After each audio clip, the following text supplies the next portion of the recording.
From the Presidential Palace, Manila, Dateline Malacañang.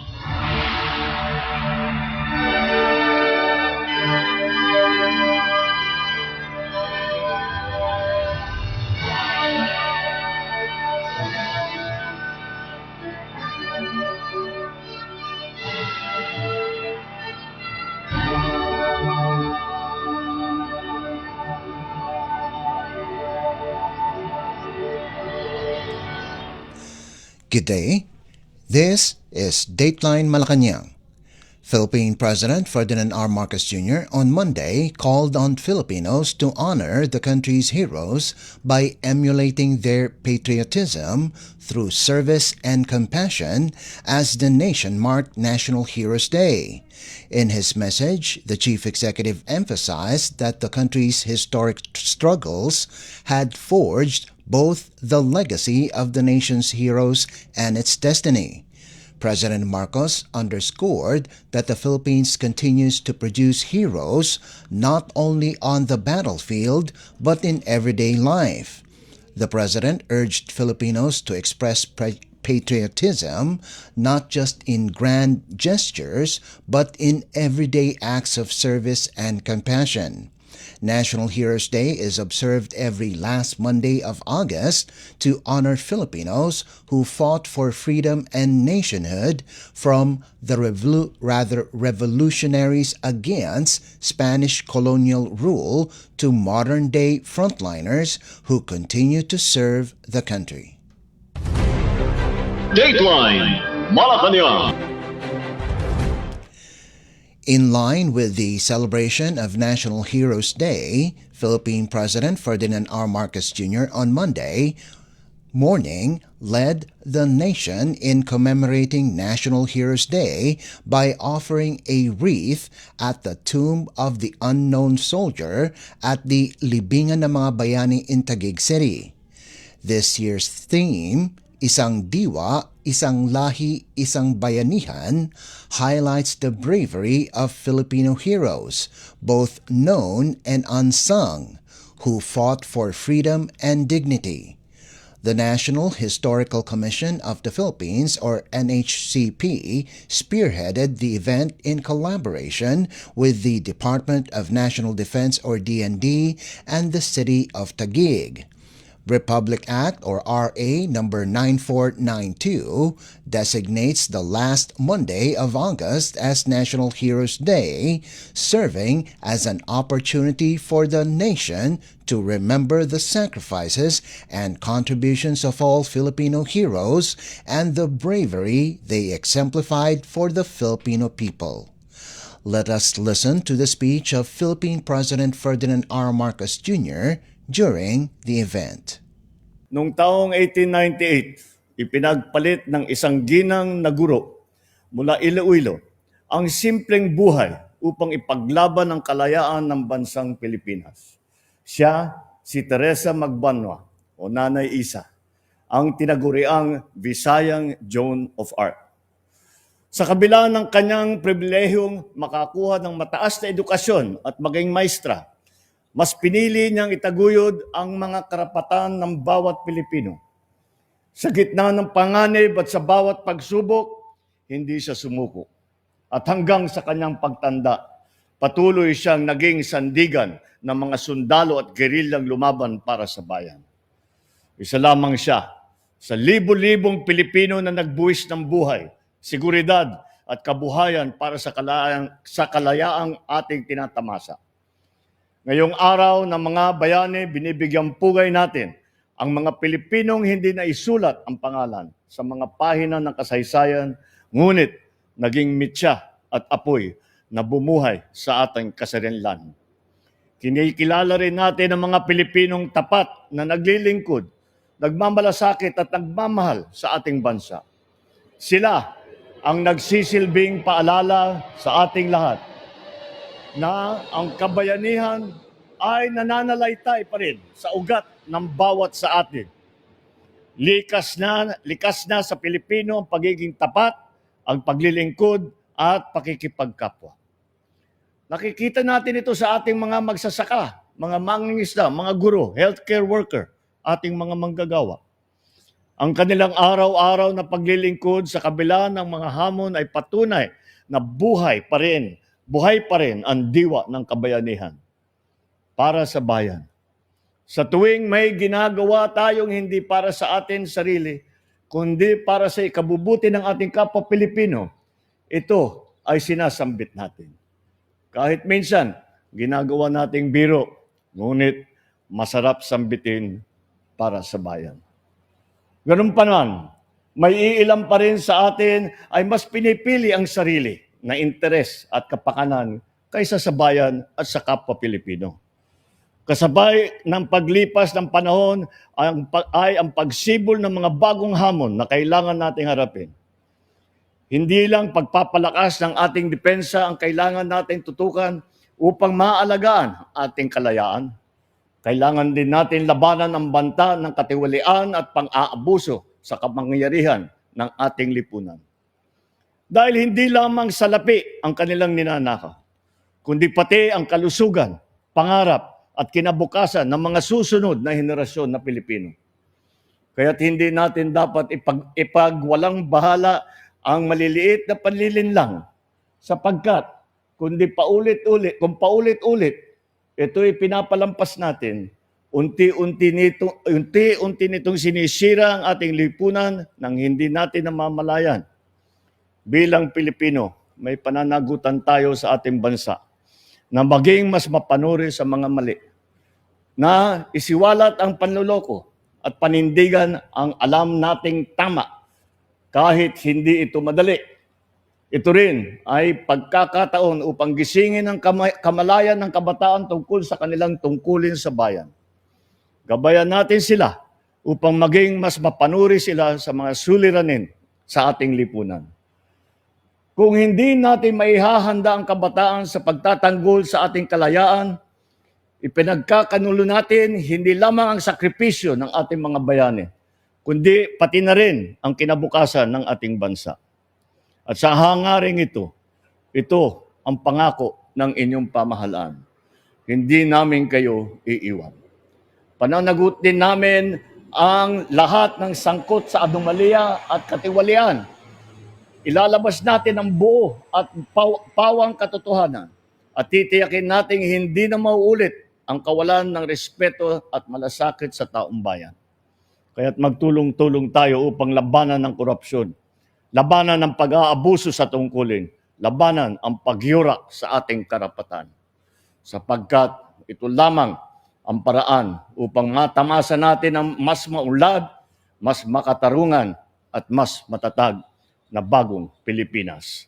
Mabuhay ang ating mga bayani, mabuhay ang sambayanang Pilipino. Maraming salamat po. That was Philippine President Ferdinand R. Marcos Jr. Dateline Malacañang. Meanwhile, Philippine President Ferdinand R. Marcos Jr. on Sunday inspected the 264 million peso rock shed project at Camp 6, Cannon Road in Tuba, Benguet Province following its damage in July due to severe tropical storm Emong. The president described the project as totally useless as the project's supposed slope protection has disintegrated and did not prevent the soil collapse and rockfall last July 25 and 26. The soil collapse and rockfall resulted in damage to the rockshed structure and the closure of a portion of Cannon Road, which is a major thoroughfare. In his remarks, the chief executive said the 260 million pesos that the government spent for this project had no effect whatsoever as to protect the slope. The 152-meter two-lane rockshed project along Cannon Road, meant to protect motorists from rockfalls and landslides, has a contract cost of 264.19 million pesos that was awarded to the contractor 3K Rock Engineering. Funded under the fiscal year 2022, rather 20 to 20 2022 infrastructure program. The project officially started on January 10, 2023 and was listed as officially completed on April 13, 2025. President Marcos said reconstructing the project would cost the government at least twice the original amount, or at least 500 million pesos. The president reiterated his order to charge those involved in the anomalous project with economic sabotage, citing not only the road closure but the economic loss to businesses and people's livelihoods by as much as 35% based on LGU's estimate. I think you can see for yourself na talagang hindi trinabaho ng mabuti ito. Dahil yung ginawang slope protection supposedly dito ay bumigay kaagad. Sinama, pati yung slope protection na dapat na nandyan na hindi ginawa ay gumuho lahat ito, bumagsak dito, mabigat, nasira yung kalsada. Ngayon, nakita ngayon namin yung erosion sa ilalim ng kalsada, which is the most important part, ay wala na-erode na dahil yung ginawa nilang protection wall ay ubod ng hina, ubod ng liit. At you will see it later. You can see it there sa ilalim ng tunnel, talagang na-erode na dahil yung slope protection dito sa baba sa tabi ng ilog ay napakababa at napakahina. Kaya nung pumasok yung tubig, nung bumigat yung tubig, tangay kaagad. Kaya't makita mo rito, tangay na itong lahat. This was all destroyed because of the landslide here, the rock slide here, and the erosion under the road. Now, the project that was supposed to take care of this cost us 260 million, more or less, 260 million. The 260 million that the government spent for this project had no effect whatsoever as to protect the slope. Parang walang ginawa.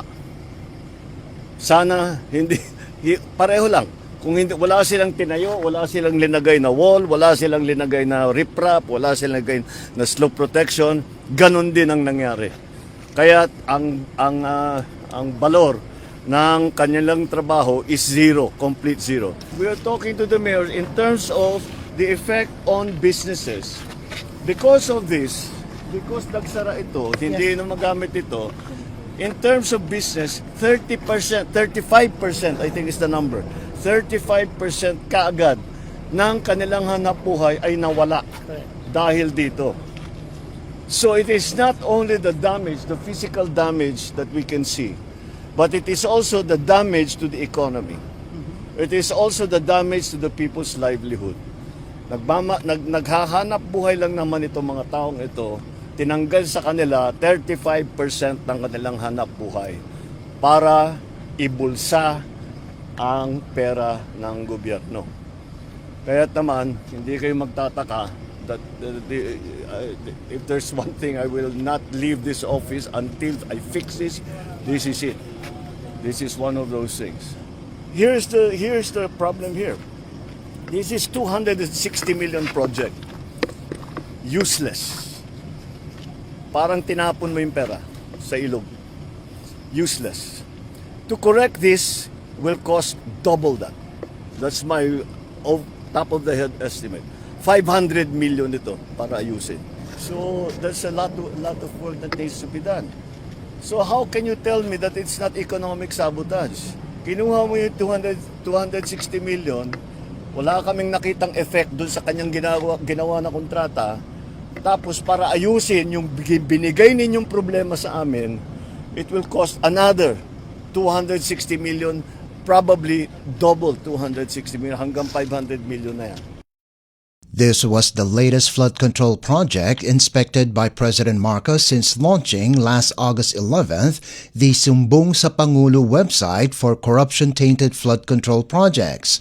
The President was accompanied by Baguio City Mayor Benjamin Magalong, Tuba Mayor Clarita Salongan, as well as Department of Public Works and Highways or DPWH officials. Dateline Malacañang. Malacañang has declared special non-working holidays in Minalin, Pampanga Province and Tupi, South Cotabato Province to give residents the opportunity to celebrate their founding anniversaries. Executive Secretary Lucas Bersamin, by authority of President Ferdinand R. Marcos Jr., signed proclamations number 999 and 1000 on August 14th and 18th respectively. Under Proclamation 999, August 27 is a special non-working day in Minalin for its 411th founding anniversary. Minalin, the egg basket of Central Luzon, because of its thriving poultry and egg industry, is also famous for its agricultural products and cultural traditions. Meanwhile, Proclamation number 1000 sets September 11th as a special non-working day in Tupi to mark the celebration of its 72nd founding anniversary alongside the 16th Agten Tufi Festival. Tupi, often called the fruit, vegetable, and flower basket of South Cotabato, lies at the foothills of Mount Matutum and is recognized for its cool climate and fertile land. The municipality is one of Mindanao's leading producers of fruits such as pineapple and passion fruit, while the annual Agtentufi Festival showcases the town's culture, agricultural bounty, and vibrant performances. According to the proclamations, it is fitting and proper that Minalin and Tupi residents be given full opportunity to participate in the occasion and enjoy the celebration. Dateline Malacañang. In other news, the Konektadong Pinoy Bill has lapsed into law, ushering in a major policy reform intended to expand internet access and boost competition among service providers nationwide. Palace Press Officer Claire Castro issued the announcement through a text message to reporters on Sunday. The new law, which was not signed but allowed by President Ferdinand R. Marcos Jr. to lapse into law, seeks to streamline licensing procedures, promote infrastructure sharing, and allow new players to invest in broadband and data transmission facilities without the need for a congressional franchise, a requirement critics have long described as outdated and unique to the Philippines. The measure is expected to accelerate the rollout of internet services to tens of thousands of unserved villages across the archipelago, particularly in remote communities and schools where connectivity remains limited. However, some telecommunications firms have raised concerns, arguing that opening the sector to new entrants without a legislative franchise could put them at a disadvantage. They said their competitors would be able to use existing infrastructure without obtaining cybersecurity clearance first. PLDT Incorporated, one of the country's largest service providers, even hinted at questioning the law before the courts, warning that the reform could lead to regulatory loopholes and unfair market practices. The law comes amid persistent complaints over slow and expensive internet service in the Philippines, which has ranked among the lowest in Southeast Asia in terms of broadband affordability and reliability. The Speed Test Global Index for July 2025 placed the Philippines 70th out of 104 countries in mobile speed and 54th out of 153 nations in fixed broadband speed. Brunei is 12th overall and number 1 in Southeast Asia in mobile speed, while Singapore and Thailand are numbers 1 and 10 respectively in fixed broadband speed. Despite government-led initiatives such as the Free Wi-Fi for All program and the establishment of the Department of Information and Communications Technology, or DICT, Connectivity gaps remain a barrier to education, commerce, and governance. President Marcos, in his State of the Nation addresses, had consistently underscored digitalization as a key plank of his administration's agenda, highlighting the need to connect every Filipino to opportunities through stronger digital infrastructure. The DICT is expected to release the implementing rules and regulations of the law within 90 days. Dateline Malacañang. And finally, the Philippines is all set to host the World Skills Association of Southeast Asian Nations, or ASEAN Manila 2025, on the 25th to the 30th of August, with the main competition slated at World Trade Center Metro Manila and the Philippine Trade Training Center, or PTTC, in Pasay City. Technical Education and Skills Development Authority, or TESDA Secretary Kiko Benitez, who chairs the Interagency Task Force for the event, said preparations are in their final stages, covering infrastructure, logistics, competition equipment, and coordination with ASEAN counterparts. The international competition will gather hundreds of skilled youth from Southeast Asia to compete in 32 skill areas. The opening ceremony will be held at the Marriott Grand Ballroom on August 25th, where President Ferdinand R. Marcos Jr. is expected to attend, while the closing ceremony on August 30th will be at the SMX Convention Center, both in Pasay City. TESDA has lined up side events including a skills exhibition at the World Trade Center, cultural immersion programs, and the One School, One Country initiative, which will pair ASEAN delegations with local schools for cultural exchange. Career guidance sessions and industry talks will also be held at PTTC to connect young people with potential career pathways. The send-off ceremony for the Philippine delegation took place on August 19th, the same day Benitez convened the Interagency Task Force to finalize preparations. Dateline Malacañang. Before we conclude our program, Radyo Pilipinas World Service of the Presidential Broadcast Service is live on audio streaming. Just download Evox PBS Receiver on your Google Play Store or the App Store from your Apple phone. You can also visit our Facebook page and YouTube channel. Just type in and search for Radyo Pilipinas World Service. Kindly subscribe, like, and share our posts as well. And that concludes this edition of Dateline Malacañang. For Radyo Pilipinas World Service, this is Leo Magpayo. Good day and stay safe.